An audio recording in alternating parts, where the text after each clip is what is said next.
مغلیہ سلطنت، اس کو 4 برابر حصوں میں تقسیم کیا، اور ان تقریباً جو اس نے حصے 4 کیے تھے ان میں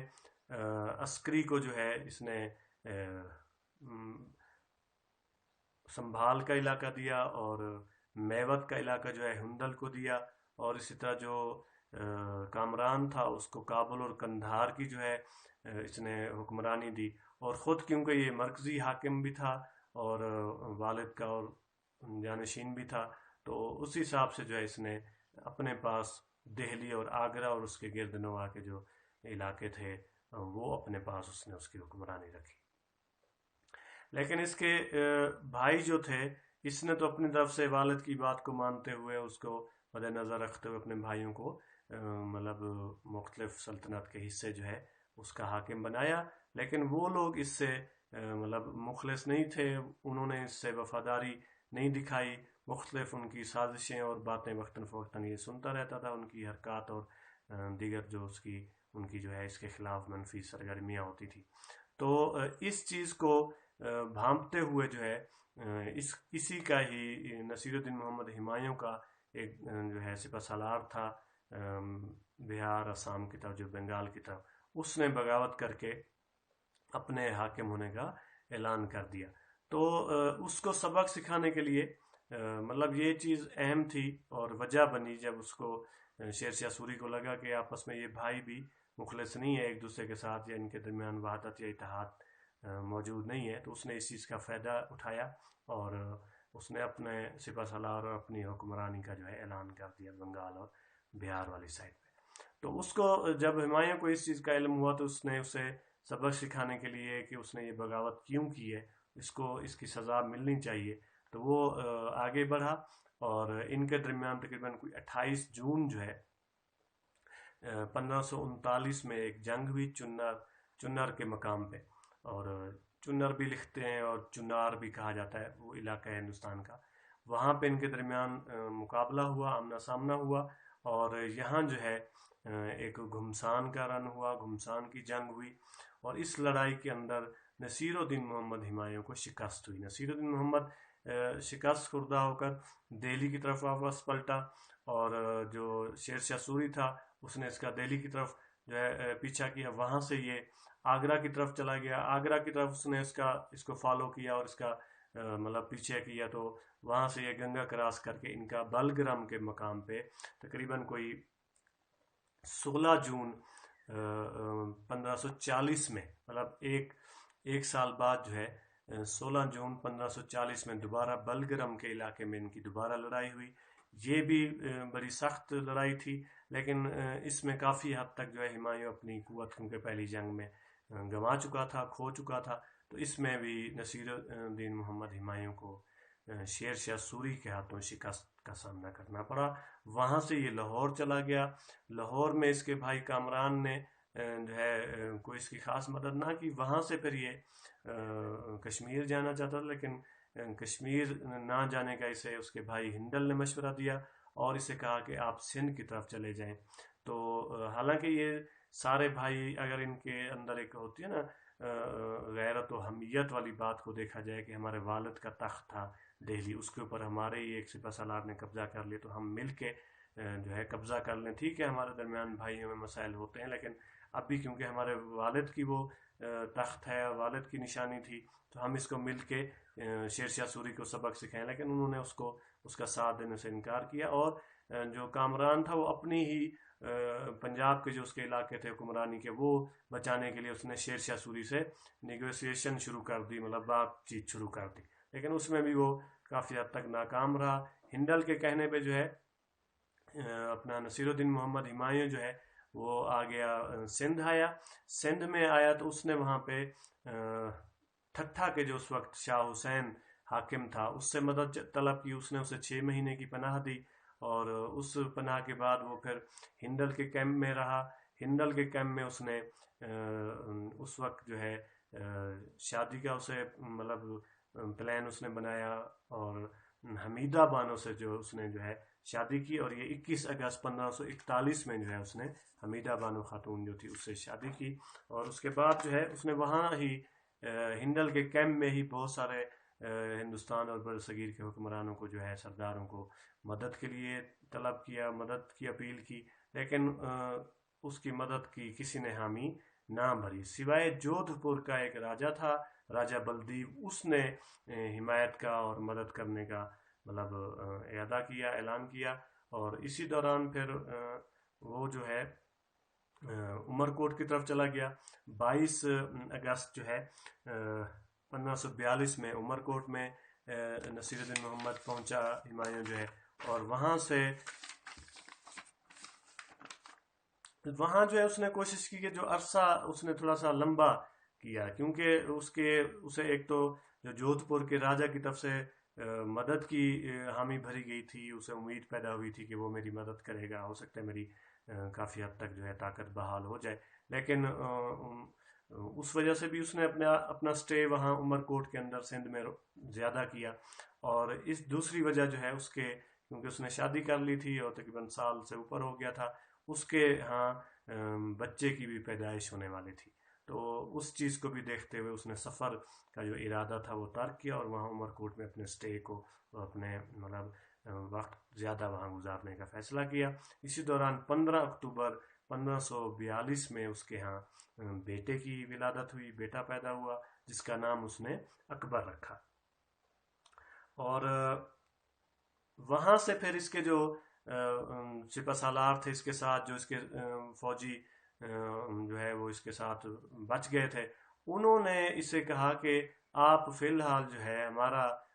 آپ سے جو ہے شہنشاہ معظم، ہمارا آپ سے یہی مطلب ہماری طرف سے مشورہ ہے کہ آپ ابھی بر صغیر یا دہلی اور آگرہ کی حکومت کے حصول کا ارادہ جو ہے وہ ابھی ترک کریں، اسے مطلب مؤخر کریں، اور آپ جو ہے ایران یا افغانستان کی طرف جو ہے چلے جائیں، اپنے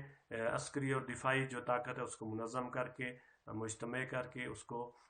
سیٹ کر کے پھر آپ جو ہے بر صغیر کی طرف واپس پلٹیں۔ تو اس نے کیونکہ انہوں نے یہ بھی وجہ بتائی کہ آپ کے زیادہ تر جو اکثریت تھی آپ کے سرداروں کی، آپ کے سپہ سالاروں کی، آپ کے گورنروں کی بر صغیر میں جہاں جہاں آپ نے ان کو مطلب اختیار دیا تھا، وہ اکثریت جو ہے انہوں نے شیر شاہ سوری، یا وہ خود اپنا حاکم ہونے کا اعلان کر چکے ہیں، یا انہوں نے شیر شاہ سوری کے ساتھ وفاداری کا اعلان کر دیا، تو آپ کو پھر یہاں سے ابھی فی الوقت جو ہے یہ ارادہ ترک کر دینا چاہیے، ابھی تو ہم لوگ زندہ سلامت بچ گئے، ہو سکتا ہے ابھی ہمارے لیے زندہ بچنا بھی محال ہو، مشکل ہو۔ تو پھر اس نے فیصلہ کیا اور وہ افغانستان پہنچا، افغانستان سے ہوتا ہوا پھر وہ ایران گیا، ایران کے شہر مشہد پہنچا، مشہد المقدس میں اس نے جو ہے امام رضا جو 8ویں امام ہیں ان کے روزے پہ انہوں نے حاضری دی، اور بہت سارے نظر نیاز اور عقیدت کے جو ہے ان کا جو اظہار کیا، اور وہاں سے پھر وہ شاہ ایران کے پاس پہنچے۔ تبریز اس وقت ایران کا مرکزی جو ہے دارالخلافہ تھا، اور شاہ ایران بھی وہاں پہ موجود تھا، تو وہاں اس نے شاہ ایران نے اس کی کافی مہمان نوازی کی، آؤ بھگت کی، اور اس کافی سارا مطلب اس کا احترام کیا، اور وہاں اس کے مدد کرنے کی اپیل پہ 13,000 گھوڑ سواروں کا لشکر اس کے سپرد کیا، اور وہاں سے پھر اس نے ہمایوں نے جو ہے قندھار کے اوپر حملہ کیا۔ 1545 میں اس نے قندھار کو مطلب اس پہ چڑھائی کی اور اس پہ قابض ہوا، فتح ہوئی اسے۔ اس کے بعد 1547 میں اس نے کابل کو فتح کیا، اور 1547 کے بعد وہاں 47 سے 54 تک تقریباً